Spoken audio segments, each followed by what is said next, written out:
बिस्मिल्लाहिर्रहमानिर्रहीम। अस्सलाम वालेकुम dear friends. System of financial control and budgeting 2006, इस हवाले से हमारा आपके साथ वादा भी था।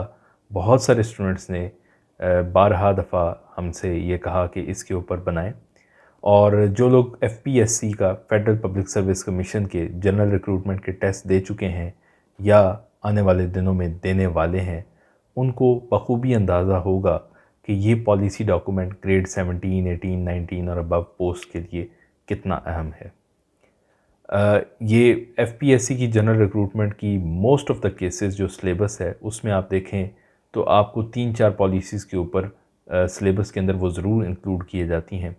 उनमें एक तो रूल्स ऑफ बिज़नेस 1973 हैं, सिविल सर्वेंट्स रूल्स हैं, और फिर system of financial control and budgeting है। और इस हवाले से अगर तो वो सिंगल पेपर है तो MCQs आते हैं, और अगर जो डिस्क्रिप्टिव पेपर भी है साथ तो उसमें फिर इसमें डिटेल क्वेश्चन भी आते हैं। तो इस वीडियो के अंदर हम कोई लंबी चौड़ी बात नहीं करेंगे, क्विकली आपको समझाएंगे कि system of financial control and budgeting का मकसद क्या है, और इसमें हमारे पढ़ने याद करने वाली चीज़ें कौन सी हैं, और कल कल को जब एग्ज़ामिनेशन आएगा तो हमने उसको किस तरह से टैकल करना है। ये बाकी पॉलिसी से कदरे समझने में थोड़ी सी मुश्किल है, लेकिन इस वीडियो में हमने तमाम अहम नकात को इंतहाई आसान अंदाज से समझाया है, ताकि इस वीडियो को देखने बाद आपकी तशनगी बाकी ना रहे। हम आपसे इतना ज़रूर कहेंगे कि बिला वजह चैनल को सब्सक्राइब बिल्कुल ना कीजिएगा, लेकिन अगर आपको हमारी किसी एक वीडियो से भी किसी किस्म का कोई फ़ायदा पहुंचा है तो ज़रूर सब्सक्राइब करें और दूसरों तक शेयर करें, इससे हमारी हौसला अफजाई होगी। तो अब शुरू करते हैं system of financial control and budgeting का जो डॉक्यूमेंट है वो क्या है। ये फाइनेंस डिवीज़न ने गवर्नमेंट ऑफ पाकिस्तान ने इशू किया 2006 में, लेकिन ये इसकी एप्लीकेबिलिटी रखी गई जुलाई 1 2000 से। ठीक है, अब इसके अंदर अमेंडमेंट्स हो गई हैं, और अब 2021 2022 के भी इसके जो अपडेट्स हैं वो आ चुके हुए हैं। लेकिन FPSC के सिलेबस में बुनियादी तौर पे ये system of financial control and budgeting 2006 डाला गया है, और ये एक किस्म का एक HR मैनुअल है। HR मैनुअल से मुराद ये है कि ये कुछ लोगों की JDs जॉब डिस्क्रिप्शन इसमें दी हुई हैं। ठीक है, तो अगर आपने डाउनलोड करके पढ़ना हो तो finance.gov.pk publications budgeting 2006.pdf के ऊपर आपको ये मिल भी जाएगा। हम इस वीडियो के अंदर इस डॉक्यूमेंट को कोई इसकी रीडिंग नहीं करेंगे, रीडिंग आप खुद भी कर सकते हैं। आपने सिर्फ इस वीडियो को इंडिपेंडेंटली इस डॉक्यूमेंट से अलग होकर देखना है, ठीक है, और समझना है कि चीज़ें हम क्या बता रहे हैं, और उसके बाद अगर आपको ज़रूरत पड़ी तो आप डॉक्यूमेंट देखिएगा, यानी कि आपके पास टाइम हुआ तो आप इस डॉक्यूमेंट को डाउनलोड करके ज़रूर पढ़िएगा। लेकिन आई होप कि उससे पहले ही आपके 70-80% कॉन्सेप्ट जो है वो क्लियर हो चुके होंगे। एक बात ये समझें कि ये जो system of financial control and budgeting है, ये बेसिकली किसी भी मिनिस्ट्री या डिवीज़न के अंदर जो फाइनेंस और बजट से रिलेटेड अमूर हैं, मुतल्लिका अमूर हैं, उस हवाले से हैं। यानी किसी मिनिस्ट्री को कितना बजट मिलेगा, वो बजट कैसे इस्तेमाल करेगा, और सबसे बढ़कर वो बजट किसकी ज़ेर निगरानी इस्तेमाल किया जाएगा, किसका अप्रूवल होगा।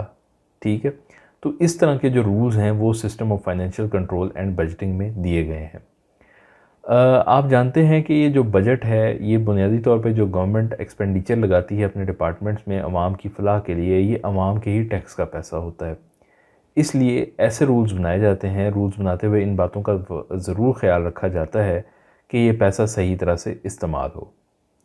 तो अब ये बात करते हैं कि इस डॉक्यूमेंट की, तो ये बुनियादी तौर पर 3 लोगों की, जिस तरह मैंने आपको बताया कि ये एक जॉब डिस्क्रिप्शन है, JD है, यानी उन 3 लोगों ने क्या करना है और पैसे को किस तरह इस्तेमाल करना है।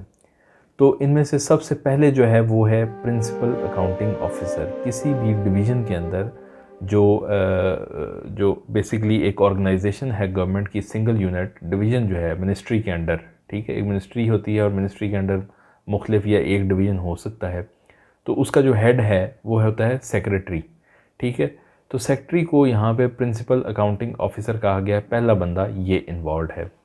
सेकंड नंबर पे जो ऑफिसर इन्वॉल्व है वो है chief finance and accounts officer, जिसको हम आगे CFAO कहेंगे। CFAO और प्रिंसिपल अकाउंटिंग ऑफिसर को PAO कहेंगे। ठीक है, और तीसरा FA है फाइनेंशियल एडवाइज़र। तो अब आपने ये 3 लोग जो हैं ये अपने जहन में बिठा लेने हैं कि ये कोई 3 लोग जो हैं बड़े अफसर हैं, ठीक है।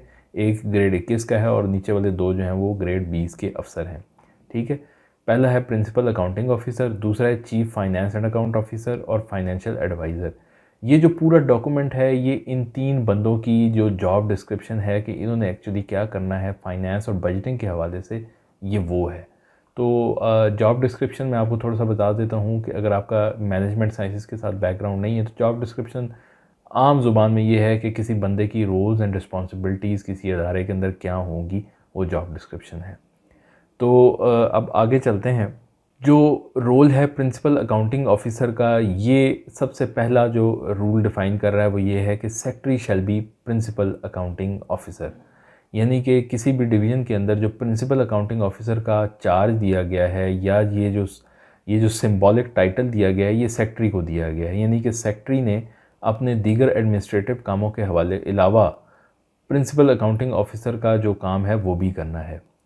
अब कुछ डिवीज़न्स में ऐसा होता है कि सेक्रेटरी जो है वो वक्ती तौर पे नहीं मौजूद या कहीं गया हुआ है, तो उसकी जगह एक्टिंग सेक्रेटरी जो है वो हो सकता है, या फिर उससे नीचे आते हुए एडिशनल सेक्रेटरी और सीनियर जॉइंट सेक्रेटरी या जॉइंट सेक्रेटरी इंचार्ज जो हैं, जो कि इंचार्ज हैं, ठीक है, वो भी प्रिंसिपल अकाउंटिंग ऑफिसर का जो रोल है वो प्ले कर सकते हैं। तो इस चीज़ को समझने के लिए कि principal secretary, acting secretary, additional secretary और जॉइंट सेक्रेटरी ये बेसिकली क्या लेवल्स हैं, तो लेवल्स को ज़रूर देखिए कि ऊपर जो मिनिस्ट्री में सबसे ऊपर होता है वो फेडरल मिनिस्टर होता है, उसके अंडर फेडरल सेक्रेटरी होता है, ये जिसको सेक्रेटरी कहते हैं, और यहाँ पे हम उसको प्रिंसिपल अकाउंटिंग ऑफिसर कह रहे हैं।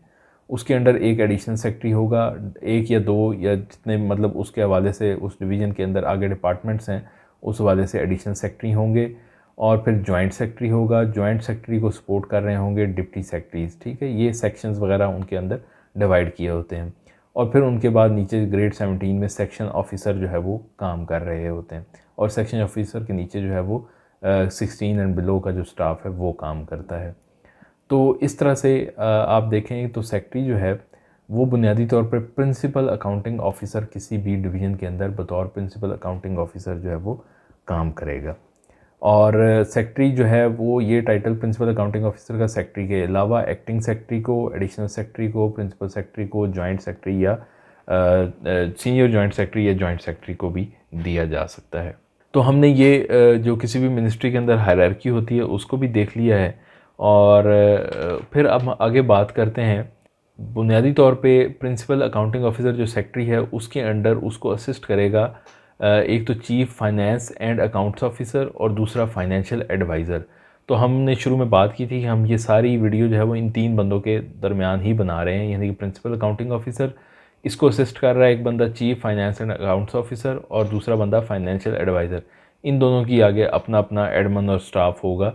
जो कि अब ये ऐसा नहीं है कि जो सेक्रेटरी है किसी भी डिवीज़न के अंदर, लाइक एनर्जी डिवीज़न है, स्पोर्ट्स डिवीज़न है, या कोई भी डिवीज़न है, हायर एजुकेशन है, उसमें वो जो है सिर्फ एक प्रिंसिपल अकाउंटिंग ऑफिसर ही होगा या सेक्रेटरी सिर्फ यही काम कर रहा होगा, ऐसा नहीं है। वो अपनी मिनिस्ट्री के, अपने डिवीज़न के बाकी कामों के अलावा फाइनेंस और बजटिंग का जो उसका रिस्पॉन्सिबिलिटी है वो भी देखेगा, और वो बतौर प्रिंसिपल अकाउंटिंग ऑफिसर देखेगा। यानी कि प्रिंसिपल अकाउंटिंग ऑफिसर ये चार्ज इसलिए दिया है कि हेड है वो अकाउंटिंग और बजटिंग से related, he is the principal और he is the head of the department, ठीक है। और उसके आगे जो उसको असिस्ट करेंगे chief finance and accounts officer और फाइनेंशियल एडवाइज़र, ठीक है। ये दोनों जो पोस्ट हैं ये जो जिसे आप कहते हैं कि स्पेशलाइज्ड हैं, यानी कि ये जो भी रेलिवेंट डिपार्टमेंट होंगे वहाँ के ये बंदे आगे हर डिवीज़न के अंदर काम करेंगे, वो उसके साथ अटैच्ड होते हैं किसी भी मिनिस्ट्री के अंदर, डिवीज़न के अंदर या अटैच डिपार्टमेंट के अंदर, ये उस तरह से काम कर रहे होते हैं। तो आपको एक बात ये समझ आई कि हमने इन तमाम पूरे रूल्स के अंदर हमने इन 3 बंदों की जो जेडीज़ हैं वो देखनी है, दैट्स इट। कौन क्या करेगा, क्या कर सकता है, कितने पैसों की अप्रूवल दे सकता है, ये हमने देखना है, ठीक है। तो जो सबसे पहले अगर हम PAO जो है प्रिंसिपल अकाउंटिंग ऑफिसर के रूल्स एंड रिस्पॉन्सिबिलिटीज़ डिस्कस करें तो दे रिवॉल्व अराउंड 2 और 3 इंपॉर्टेंट पॉइंट्स, ठीक है। इंपॉर्टेंट पॉइंट्स ये है कि बुनियादी तौर पे इसको ये उन्होंने कहा है कि भाई फाइनेंशियल कंसिडरेशन किसी भी स्टेज के ऊपर, एट ऑल स्टेजेस, बुनियादी तौर पे जितनी भी किसी भी प्रोग्राम की एग्जीक्यूशन की या कोई पॉलिसी की एग्जीक्यूशन की या कोई डिसीजन आपने लेना है, उसकी जो फाइनेंशियल इम्प्लिकेशंस हैं वहाँ पे आप ये रूल जो हैं वो कंसीडर करेंगे। ठीक है, तो यानी कि फॉर एग्ज़ाम्पल एक प्रोजेक्ट बनवा रहे हैं, कोई हॉस्पिटल बनवा रहे हैं, तो उससे रिलेटेड जितने भी फाइनेंशियल मैटर्स हैं वो जो है वो प्रिंसिपल अकाउंटिंग ऑफिसर उसको देखेगा, अप्रूव करेगा, कितना बजट मिला था, कितना एक्सपेंस हुआ है, क्या हुआ है। ये चूँकि एक बड़ी पोस्ट है तो इसके साथ ग्रेटर रिस्पॉन्सिबिलिटी यानी कि रिस्पॉन्सिबिलिटी भी उतनी बड़ी है, क्योंकि पब्लिक मनी है और इसको स्पेंड करना उसी हिसाब से जो है वो इम्पॉर्टेंट है और क्रिटिकल है। तो ये greater responsibility, it brings greater responsibility. Third point is efficient economic conduct and be present for PAC, यानी कि ये it requires PAO to be efficient and economic in conduct. ठीक है, यानी एफिशिएंट कि तेज़ी से जो मामलात हैं वो किए जाएँ, और इकोनॉमिक कंडक्ट यानी कि वैल्यू फॉर द मनी होने चाहिए। यानी कि अगर आपने किसी लेट्स सपोज कोई प्रोक्योरमेंट करनी है तो जो लोएस्ट बिडर है उसको दें, जो पेपरा के रूल्स हैं उसके मुताबिक करें। ठीक है, जो हाई क्वालिटी काम दे सकता है। And be present for PAC यानी पब्लिक अकाउंट्स कमेटी में आपको जवाबदेह भी होना है जाके अपने एक्शंस का। ऐसा नहीं है कि अब आपको बजट मिल गया है तो अब आप स्पेंड कर दें, आपने पब्लिक अकाउंट्स कमेटी में उसके ऊपर जवाब भी दे सकते हैं। आपसे जवाब मांगा जा सकता है कि आपने ये एक्सपेंस जो है वो क्यों लगाया है। ठीक है, तो फर्दर इसको दो कैटेगरीज़ के अंदर ज़रूर हाईलाइट किया जाता है कि भाई दो रिस्पॉन्सिबिलिटीज़ बड़ी इंपॉर्टेंट है, एक है इकोनॉमी और दूसरी है रेगुलरिटी। इकोनॉमी से मुराद है getting value, full value for money, यानी कि वैल्यू से मुराद, वैल्यू फॉर मनी से मुराद ये है कि एक रुपये के अंदर जो मैक्सिमम बेनिफिट लिया जा सकता है वो आप लें। तो इकोनॉमी से मुराद ये हुआ कि आपने जो 1 रुपया ख़र्च करना है पब्लिक मनी का, वो उसके अंदर जो बेहतरीन चीज़ हासिल की जा सकती है वो आप हासिल करें। ठीक है, सेकेंडली है कि रेगुलरिटी यानी कि spending money for the purpose and in the manner prescribe by law and rules, यानी कि किसी पर्पज़ के लिए उसको स्पेंड करें और ऐसे स्पेंड करें जैसे कि लॉ एंड रूल्स में बताया गया है।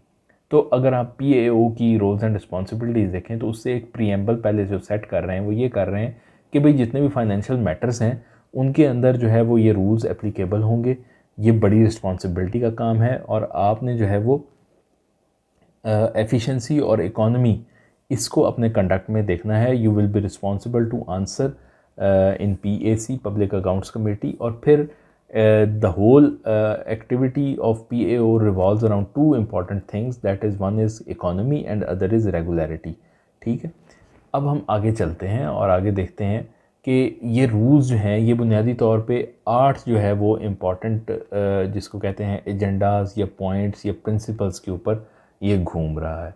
ये बड़े आसान हैं और आप गेस करें कि हमने ये जो पहला लेटर है ये क्यों इसको येलो हाईलाइट किया है। उसकी वजह यह है ताकि आपको याद करना आसान हो। PPRL PPAI, ठीक है, propriety, purpose, rules and regulations, limitations, prudence, public advantage, allowances, not a profit, inevitable payments. ठीक है, ये अगर आप रूल्स खोलेंगे तो आपको ये नज़र भी आएंगे। हम क्विकली जो है इनको देखेंगे, इनकी डेफिनेशन देखेंगे। डेफिनेशन भी जो रूल्स में लिखी वो नहीं, मैं आपको समझाऊंगा ताकि आपको समझ आ जाए। प्रोप्राइटी जो है वो बुनियादी तौर पे किसी चीज़ की मौजू तरीके से इस्तेमाल को कहा जाता है। इट इज़ नॉट प्रॉपर्टी, ये प्रोप्राइटी है। ठीक है, यानी कि कोई चीज़ मुनासिब तरीके से इस्तेमाल करना, मॉरल जो वैल्यू है, हायर मॉरल स्टैंडर्ड्स हैं वो उसके अंदर रखे जाएं। तो इसमें जो रूल है वो ये कहता है कि expenditure incurred with regard to high standards of financial propriety, यानी कि जितने भी आपने एक्सपेंस करने हैं वो जो मुनासिब तरीके से, जो फाइनेंशियल जो जहाँ पे मौजू जितना लग सकता है उस तरह से होने चाहिए। सेकंड इज़ पर्पस के जी किसी पर्पस के ऊपर ये बेस्ड होना चाहिए आपका expenditure. Third is rules and regulations को आपने फॉलो करना है। लिमिटेशन से मुराद ये है कि जितना आपको बजट एलोकेट हुआ है आप उससे एक्सीड नहीं करेंगे। ठीक है, ये एक नया वर्ड होगा आपके लिए, प्रूडेंस। प्रूडेंस का मतलब वैसे होता है हिकमत या दानाई। तो इससे भी मुराद ये है कि बुनियादी तौर पे जिसको हम आम ज़ुबान में कहते हैं कि चादर देखकर पाँव फैलाओ, तो आपकी जितना बजट है या जितना आपको बजट के अंदर कवर मिल सकता है या जिन प्रोजेक्ट्स का आपको कवर मिल सकता है आपने वही करने हैं। आपने डिमांड से एक्सीड नहीं करना। ठीक है, जो आपका एक्सपेंस है वो डिमांड से इंक्रीज़ नहीं करना चाहिए। उसके बाद जो सिक्स्थ है वो है पब्लिक एडवांटेज। पब्लिक एडवांटेज से मुराद ये है कि जो ऑफिसर्स हैं या जो स्टाफ है वो अपने एडवांटेज के लिए नहीं करेगा ये काम, बल्कि ये पब्लिक एडमिनिस्ट्रेशन पब्लिक एडवांटेज के लिए करेगा और ये वो जवाबदेह होना चाहिए यानी कि वो कल कल को उसको कोई चैलेंज भी कर सकता है कि ये इस तरह से एक्सपेंस हुआ है, इस तरह से नहीं हुआ, तो वो उसके ऊपर जवाब दे सके। Next is allowances not a profit. आपको पता है कि गवर्नमेंट के एम्प्लॉइज़ को जब वो मूव इन करते हैं या कोई मीटिंग्स अटेंड करते हैं या आउट ऑफ कंट्री जाते हैं तो उनको वो TADA या डिफरेंट अलाउंसेस मिलते हैं, ठीक है। तो उसमें ये बताया गया कि ये अलाउंसेस जो हैं ये अलाउंसेस एक्सपेंस पूरा करने के लिए कंसीडर किए जाएँ। ये कोई इंडिविजुअल के लिए प्रॉफिट वाली बात नहीं है कि वो इनमें से कमाता फिरे, ठीक है। इनएविटेबल पेमेंट से मुराद ये है कि जहाँ पे आपने पेमेंट्स करनी है वहाँ पे डिले नहीं होना चाहिए। यानी कि आपने पेमेंट्स करनी है, आपको पता है आपने एक प्रोजेक्ट किया है, गवर्नमेंट ने एक प्रोजेक्ट किया है, तो अब आपकी पेमेंट ड्यू है, तो उसमें बग़ैर किसी वजह के कोई ताख़ीर ना करें, ठीक है। इसी तरह आपने कलेक्शन करनी है, अगर पेमेंट्स की कलेक्शन करनी है लोगों से, कोई फ़ीस आनी है, कोई चालान आने हैं या कुछ भी किसी तरह की वो पेमेंट आनी है, तो उसको आउट ऑफ द अकाउंट यानी कि जो गवर्नमेंट का अकाउंट है उससे बाहर एक दिन से ज़्यादा ना रखें। कोशिश करें कि एक दिन के अंदर अंदर ही जैसे ही आपको रिसीव हुई वो बैंक अकाउंट के अंदर आ जाएँ। ये सारी चीज़ें जो ये प्रिंसिपल बताए गए हैं ये इसी चीज़ को कि जो पैसे की गलत इस्तेमाल है या हेरा फेरी है या उसमें जो करप्ट प्रैक्टिसेस हैं उनको मिनिमाइज़ किया जा सके। तो ये जी प्रिंसिपल अकाउंट्स ऑफिसर के जो बुनियादी तौर पर रोल्स और रिस्पॉन्सिबिलिटीज़ हैं वो इन प्रिंसिपल्स के गिर्द जो है वो घूमती हैं। अब हम अगर अगर अगर आगे बात करें तो 6 या 7 मेन काम हैं, ठीक है, जो कि प्रिंसिपल अकाउंटिंग ऑफिसर के ज़िम्मे हैं और उसमें उनको वो जो 2 बंदे हैं वो हेल्प आउट करते हैं, ठीक। तो प्रपोजल फॉर बजटरी एलोकेशन यानी कि जब आपकी मिनिस्ट्री को या डिवीज़न को बजट एलोकेट होना होता है तो आप साल का एक बजट पहले बनाते हैं। यानी कि हमारी जो फॉर एग्ज़ाम्पल हेल्थ डिपार्टमेंट है, मिनिस्ट्री ऑफ हेल्थ है, ठीक है, वो कहती है कि जी हमने इस साल जो है वो 10 नए हॉस्पिटल बनाने हैं, एग्जिस्टिंग हॉस्पिटल्स के अंदर इतने कमरे करने हैं, इतनी हमने हायरिंग करनी है फॉर डॉक्टर्स, इतना ये करना है बेस्ड ऑन अजम्पशन कि जी इतना जो नंबर ऑफ़ पेशेंट्स है वो है, ये डिजीज़ है, ये इस तरह से है। तो ये सारा एक बजट पहले बनता है। तो वो जो प्रपोज़ल है, प्रपोज़ल फॉर बजटरी एलोकेशंस जो है कि इतना बजट जो है वो हेल्थ को दे दिया जाए, इतना जो है वो एजुकेशन को दे दिया जाए, वो प्रिंसिपल अकाउंटिंग ऑफिसर ने बनाना है, ठीक है। बनाने से मुराद ये नहीं कि वो बैठ के खुद बनाएगा, उसको ये उसका स्टाफ जो है ये वर्किंग करके देगा। कंट्रोल ओवर एक्सपेंडिचर से मुराद ये है कि दूसरा काम उसने ये है कि जो एक्सपेंडिचर है, जो जहाँ जहाँ पे एक्सपेंस हो रहा है उसके ऊपर इसने कंट्रोल रखना है, यानी कि चेक एंड बैलेंस रखना है खुलेआम। यानी ऐसा नहीं है कि लगाई जा रहे हैं, पैसा लगाई जा रहे हैं बग़ैर चेक किए कि जी इतनी ज़रूरत थी या इतना एलोकेट हुआ भी हुआ या था या नहीं था, ठीक है। तो कंट्रोल ओवर जो है वो एक्सपेंडिचर है।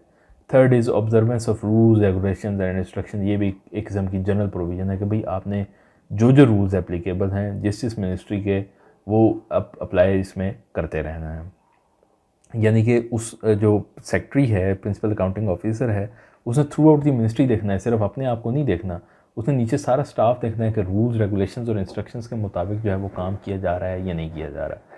फिर है maintenance and reconciliation of accounts. Maintenance and reconciliation of accounts का अब एक स्टेटमेंट बनती है, ठीक है। उसमें मुराद ये है कि आपका जो इनकम है वो इतनी है, एक्सपेंडिचर इतना है, वो रिकन्साइल हो रहे होते हैं। आपके जो AGP है, ऑडिटर जनरल जो है वो उसके अकाउंट्स के साथ आपने रिकन्साइल करने होते हैं कि भाई इतना एलोकेट हुआ था बजट, यहाँ लगना था और यहाँ इतना लग चुका है।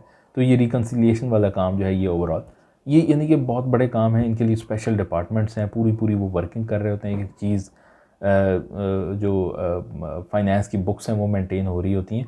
तो ओवरसी यानी कि उन सारों की सुपरविज़न जो है वो PAO का काम है। रियलाइजेशन ऑफ रिसीट से मुराद ये है कि यानी कि जहाँ जहाँ से पैसा आना है वहाँ आपके पास ऐसा मैकेनिज़्म हो कि वो पैसा आप कलेक्ट कर सकें, मशीनरी हो, लोग हों, जहाँ जहाँ से आपने गवर्नमेंट ने अपनी रिसीट्स कलेक्ट करनी है, कोई टैक्स कलेक्ट करने हैं, लेट्स सपोज हाईवे डिपार्टमेंट है तो उसने जो है वो जो टोल टैक्स लेने हैं वो है, तो वो रियलाइजेशन ऑफ रिसीट्स का पूरा मैकेनिज़्म अवेलेबल होना चाहिए। PAC and DAC, public accounts committee and departmental accounts committee में PAO ने जाना है, जाके मतलब जो अपनी रिपोर्ट्स वगैरह है वो सबमिट करानी है, उनके क्वेश्चंस हैं वो आंसर करने हैं। तो ये भी PAC एंड DAC में भी इसकी रिस्पॉन्सिबिलिटी है। तो ये जो है वो प्रिंसिपल अकाउंटिंग ऑफिसर के सीधा रूल्स एंड जो रिस्पॉन्सिबिलिटीज़ हैं वो हमने डिस्कस किए। अब दूसरा बंदा आ जाता है chief finance and accounts officer. हमने पहले बंदे की जो प्रिंसिपल्स थे उसकी रोल्स एंड रिस्पॉन्सिबिलिटीज़ के जिनके गिर्द वो सारा काम करना था वो डिस्कस किए। उसके बाद हमने ये डिस्कस किया कि उसकी रोल्स एंड रिस्पॉन्सिबिलिटीज़ है क्या। अब हम क्विकली जो है वो दूसरे बंदे की तरफ आते हैं कि बुनियादी तौर पे ये प्रिंसिपल अकाउंटिंग ऑफिसर का को ही रिपोर्ट करता है as part of his team. ये वेल ट्रेंड एक्सपीरियंस्ड यानी कि एक किस्म का फाइनेंस का माहिर बंदा होगा। इस जॉइंट या डिप्टी सेक्रेटरी के रैंक का ये बंदा होता है, ठीक है। और बुनियादी तौर पे ये जो प्रिंसिपल अकाउंटिंग ऑफिसर को असिस्ट करता है वो किन कामों में करता है कि risk management, asset protection, internal control, audit, reconciliation of accounts, यानी कि वो जो चीज़ प्रिंसिपल अकाउंटिंग ऑफिसर के जेडीज़ में आ रही थी उसमें काफ़ी सारी चीज़ें ये बंदा करके दे रहा होता है, ठीक है। पीएसी एंड डीएसी के साथ जो मॉनिटरिंग कोऑर्डिनेशन वगैरह है वो चल रही होती है। Financial properties of expenditure and receipts, यानी कि जो फाइनेंस के मामलात हैं, पैसे आने जाने, उनके लेजर मेंटेन हो रहे हैं, ये सारी चीज़ें जो है वो chief finance and accounts officer कर रहा होता है। अब जहाँ तक आपने देखा होगा, ऑब्ज़र्व किया होगा कि बुनियादी तौर पे इसके पास जो जिसे कहते हैं कि वो सुपरविजन, यानी इसका एक और बॉस जो है वो पीएओ है। अदरवाइज़ काम जो मेन है वो सारा फाइनेंस मिनिस्ट्री के अंदर, जो मिनिस्ट्री के अंदर फाइनेंस से रिलेटेड काम है वो ये कर रहा है। लेकिन इससे भी एक इम्पॉर्टेंट चीज़ ये है कि he is basically linked with जो आपका एजीपीआर है, ऑडिटर जनरल ऑफ पाकिस्तान जो है वो उसके साथ लिंक्ड होता है। और उसकी उसकी एस्टेब्लिशमेंट डिवीज़न में जो इसकी पोस्टिंग होती है इन एनी डिवीज़न, वो एजीपी की रिकमेंडेशन की बेस पे होती है, ठीक है। तो अब आपने जो पीएओ के काम देखे उन्हीं में से कुछ काम जो हैं वो जो ये सीएफएओ जो है वो कर रहा होता है। Maintenance and reconciliation of accounts, coordination and scrutiny of budget, expenditure and receipt. I guess ये मतलब आपको पढ़ने से ही समझ आ रही होंगी चीज़ें। Third is consolidation of PSDP, यानी कि पब्लिक पीएसडीपी जो बड़े प्रोजेक्ट्स हैं उनके लिए जो अपनी डिवीज़न से रिलेटेड जो प्रोजेक्ट हैं वो लेके जाना, उनकी कंसोलिडेशन करना कि इतने हमारे पीएसडीपी के प्रोजेक्ट हैं, इस एक्सपेंस के, इस इतने बजट के, ये सारी चीज़ें, ठीक है। Advice in dedicated field, dedicated field से मुराद ये है कि उस मिनिस्ट्री या डिवीज़न को कुछ चीज़ें, कुछ पावर्स डेलीगेट हुई हैं, उसमें वो पीएओ को एडवाइस करेगा कि जी ये काम हमने इस तरह करना है, डेलीकेटेड फील्ड है। इवन नॉन डेलीगेटेड फील्ड्स में भी उसने ये केसेस जो है वो यही प्रोसेस करेगा। नॉन डेलीगेटेड जो कि इस मिनिस्ट्री या डिवीज़न की अपनी पावर के अंदर नहीं है बल्कि दूसरे से रेलेवेंट है, तो उनके केस भी ये प्रोसेस करेगा। फिर इसी तरह PAC and departmental accounts committee, इनके सामने ये जाएगा। Compliance with rules, regulation and orders, ठीक है। इंटरनल कंट्रोल, और इसके बाद एक 9th पॉइंट है internal audit.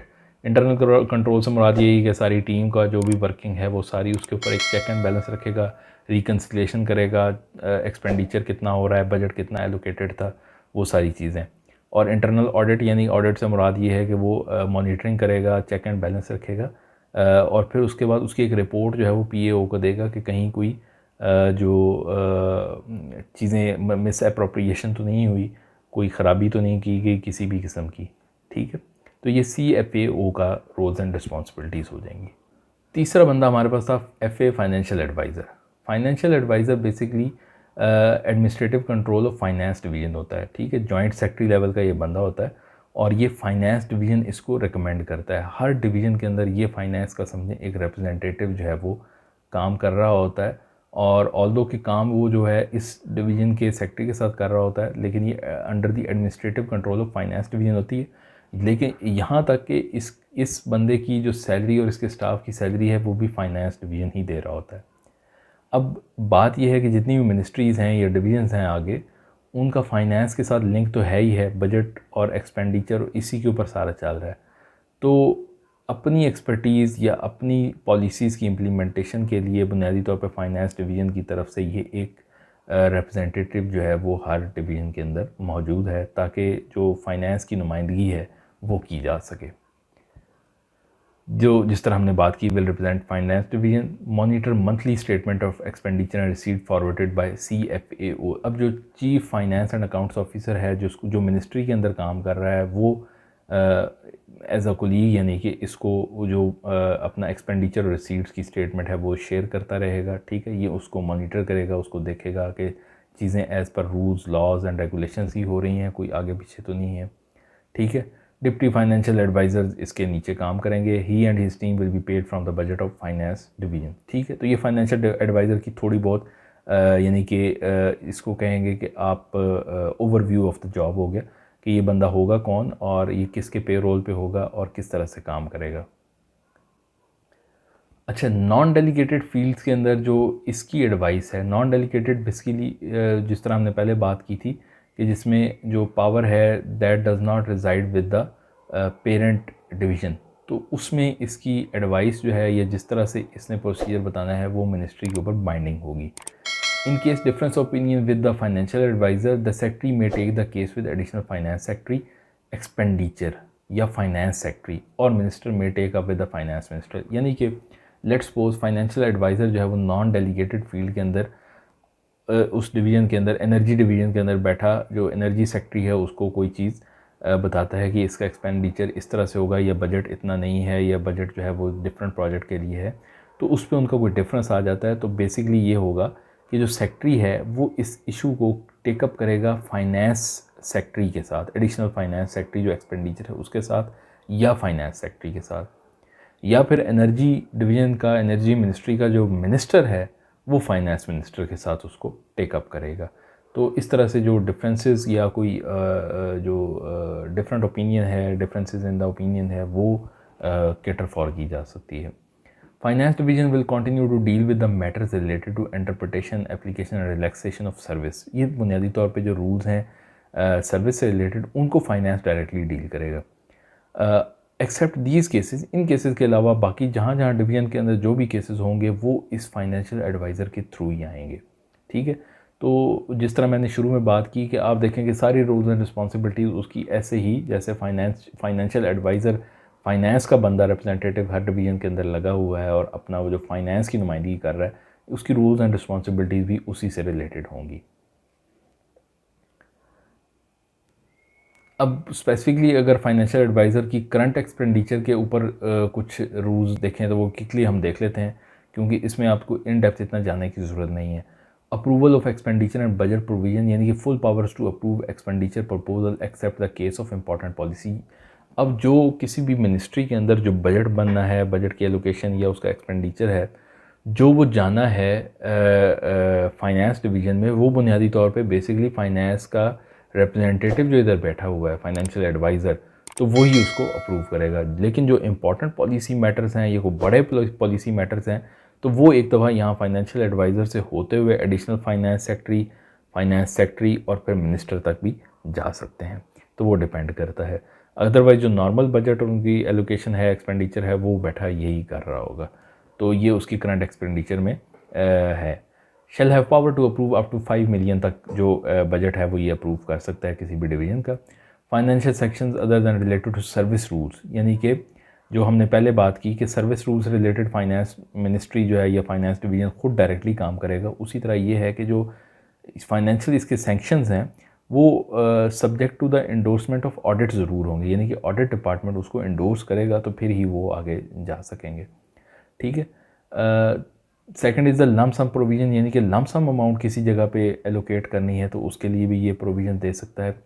Third is supplementary grant in respect of unexpected expenditure, यानी कि 100 मिलियन को जो सप्लीमेंट्री ग्रांट है, कोई भी लेट्स सपोज एक प्रोजेक्ट करना था, उसका एक्सपेंस जो है वो 10,000 रुपये था, लेकिन अब जो है वो एक्सपेंस बढ़ गया है और जो एक्सपेंस है वो 10,500 हो गया, तो वो जो ऊपर का 500 रुपये है उसके लिए एक सप्लीमेंट्री ग्रांट एलोकेट करनी होती है, तो वो ये भी कर सकता है। लेकिन जो technical supplementary grant up to 100 million है वो अप्रूवल ऑफ जो एडिशनल फाइनेंस सेक्रेटरी एक्सपेंडिचर है उससे अप्रूव होगा फिर आएगा। अदरवाइज़ उससे लो है तो ये खुद से जो है वो सप्लीमेंट्री ग्रांट दे सकता है। तो एक तो ग्रांट होगी जो मेन किसी प्रोजेक्ट के लिए दी है, सप्लीमेंट्री जो एडिशनल यानी कि उसकी टेक्निकल एस्पेक्ट से उसकी कॉस्ट बढ़ गई है तो उसके ऊपर जो है वो ये अप्रूव कर सकता है। अब आप सोचते होंगे जिस तरह लाइक आप अपनी ख़बरों में देखते होंगे इश्यूज़ चलते हैं कि जी फ़लाँ ट्रेन लाइन बननी थी, वो इतने पैसों की बननी थी, इतने निकल गए, फिर उसके बाद वो चीज़ें जो हैं वो चूँकि ऑन ग्राउंड हो रही होती हैं और पहले जो बजट एलोकेशन हुई होती है वो कुछ और अजम्पशंस के बेस पे हुई होती है, तो हमेशा ये लूप होल्स रह जाते हैं प्रोजेक्ट्स के अंदर, तो एडिशनल जो है वो ग्रांट्स देनी पड़ती हैं। तो फिर ये सारा जो काम है ये एक प्रोसेस के थ्रू, रूल्स रेगुलेशंस के थ्रू हो रहा होता है। आगे देखते हैं जी क्विकली, री अप्रोप्रिएशन ऑफ फंड्स। री अप्रोप्रिएशन से मुराद ये है कि यानी कि 4 काम करने थे, एक काम के लिए जितना पैसा रिक्वायर्ड था वो कम पड़ गया है, तो दूसरे प्रोजेक्ट के अंदर जो पैसा जितना रिक्वायर्ड था वहाँ पे हमारे पास बचा पड़ा है, तो वहाँ से उठा के हम पहले काम में लगा देंगे, तो री अप्रोप्रिएट कर देंगे फंड्स। लेट्स सपोज मैं एक हॉस्पिटल बना रहा हूँ और साथ मैंने जो है वो एक सड़क बनानी है, तो अब हम देखते हैं कि जी जो हॉस्पिटल है वो बड़े आला पाए का बन रहा है, उसके लिए मज़ीद एक्सपेंस की ज़रूरत है, तो हम ये करेंगे कि जी सड़क का एक्सपेंस कट करें, और अगर हमें लगता है तो हम वो री अप्रोप्रिएट करा देंगे वो हॉस्पिटल के बजट के अंदर। तो री अप्रोप्रिएशन ऑफ फंड्स भी फाइनेंशियल एडवाइज़र का काम है। Next is creation of post, यानी कि BPS 1 to 19 की जो पोस्ट हैं वो क्रिएट कर सकता है, इसके पास पावर है, ठीक है। ये फाइनेंशियल एडवाइज़र जो है 1 to 19 के लिए जो है वो जो एडिशनल फाइनेंस सेक्रेटरी एक्सपेंडिचर है उसको भेजेगा केस, और जो पोस्ट BPS 20 और उसके अबव हैं वो एडिशनल फाइनेंस सेक्रेटरी से होता हुआ फाइनेंस सेक्रेटरी तक भी जाएगा, ठीक है। तो इस तरह ये इनकी राउटिंग केसेस की और सैंक्शन ऑफ द पोस्ट जो है वो ये क्रिएट कर सकता है। अब appointment of contingent paid staff, यानी कि टेम्प्रेरी स्टाफ जो है वो उनकी अपॉइंटमेंट वगैरह कर सकता है ये। राइट ऑफ लॉसेस, यानी कि अगर लॉस हुआ है तो 5 मिलियन to 10 मिलियन तक ये खुद भी राइट ऑफ कर सकता है।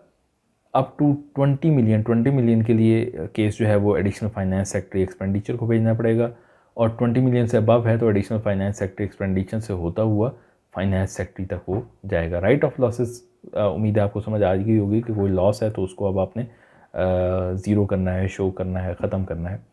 तो representation of finance division on committees, जितनी भी PAC DAC departmental accounts committee है वहाँ पे फाइनेंस डिवीजन की रिप्रेजेंटेशन जो है वो फाइनेंशियल एडवाइज़र करेगा। डेवलपमेंट एक्सपेंडिचर, यानी कि एक तो हो गया जो करंट एक्सपेंडिचर जो रूटीन का उसका है, एक जो डेवलपमेंट प्रोजेक्ट्स के रिलेटेड जो है वो ये है कि development schemes up to 40 million which do not require submission to central development working party, CDWP में जो प्रोजेक्ट नहीं जाना होता 40 मिलियन तक वो ये अप्रूव कर सकता है। Scrutiny of development schemes for CDWP, central development working party बुनियादी तौर पे जो है वो प्रोविंशियल लेवल के ऊपर वर्किंग पार्टी से मुराद ये है कि जो जिन्होंने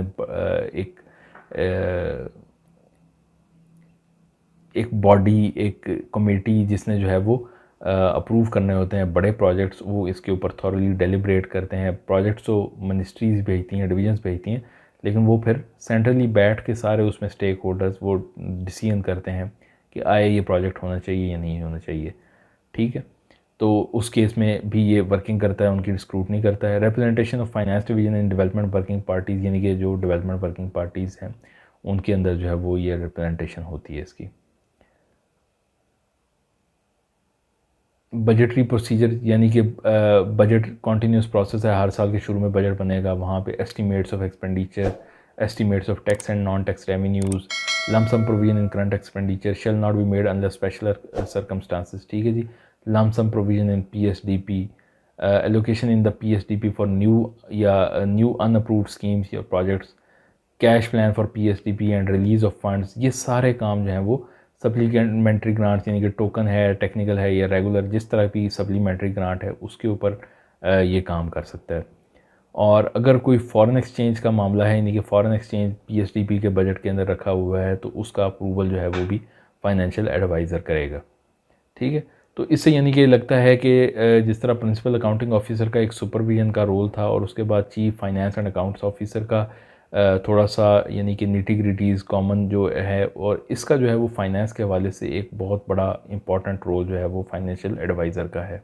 लेकिन ये रिपोर्टिंग चूँकि एडमिनिस्ट्रेटिव जो रिपोर्टिंग है वो उसको हो रही होगी, लेकिन ये हेल्प आउट कर रहा होता है, असिस्ट कर रहा होता है चीफ प्रिंसिपल अकाउंटिंग ऑफिसर को। तो अब ये डॉक्यूमेंट है ये आपका ये यहाँ पे पूरा होता है, ठीक है। आपने अगर ये चीज़ें समझ ली हैं, आपको ये टेक्निकल टर्म्स थी, इसके ऊपर कोई बहुत ज़्यादा इन डेप्थ जाने की ज़रूरत नहीं, अगर आपको ऑलरेडी समझ है तो फिर तो बहुत अच्छी बात है।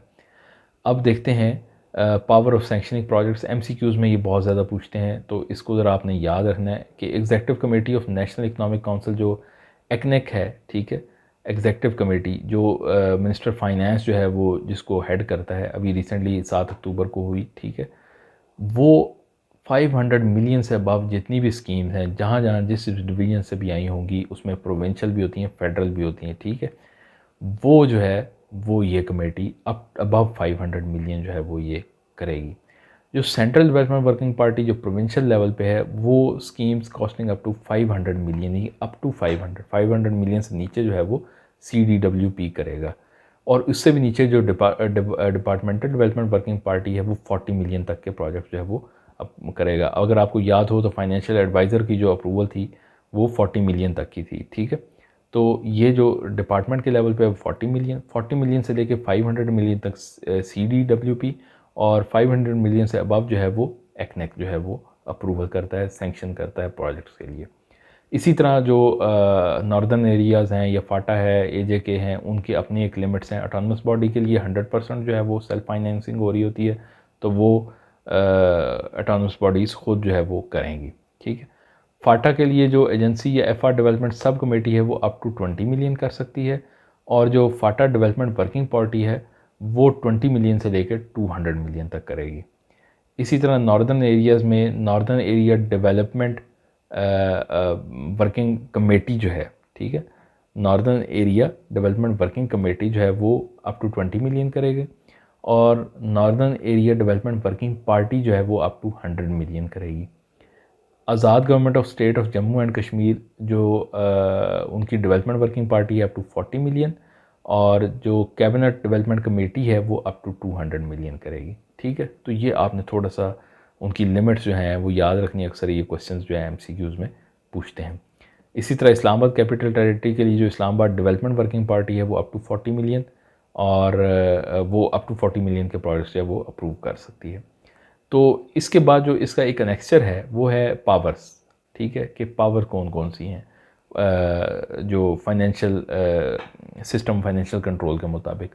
तो पावर्स का एक आपने क्विकली गो थ्रू करना है, उसमें कोई मुश्किल चीज़ नहीं है। अगर हमें मुनासिब टाइम मिल गया तो हम उसके ऊपर भी वीडियो अपलोड कर देंगे, अदरवाइज़ जितनी भी बेसिक चीज़ें थी वो यहाँ पे कवर हो जाती हैं। अगर आपके कोई क्वेश्चन हैं इस हवाले से तो आप ज़रूर हमें कमेंट्स में बताइएगा, और अगर आपको वीडियो पसंद आई, आपके कॉन्सेप्ट वगैरह क्लियर हो गए हैं, तो आप इस वीडियो को ज़रूर शेयर कीजिएगा और कमेंट ज़रूर कीजिएगा। कमेंट से हमें पता लगेगा कि ये कितनी इफ़ेक्टिव रही है। टाइम शॉर्ट होने की वजह से इसको थोड़ा सा क्विकली करना पड़ा, अदरवाइज़ इसको डिटेल में समझाया जाता तो थोड़ा सा प्रोलॉन्ग हो जाती। और अगर आपको दिल को लगी है बात तो सब्सक्राइब ज़रूर कर दीजिएगा। इसके साथ ही हमें इजाज़त दीजिए। अल्लाह हाफ़िज़।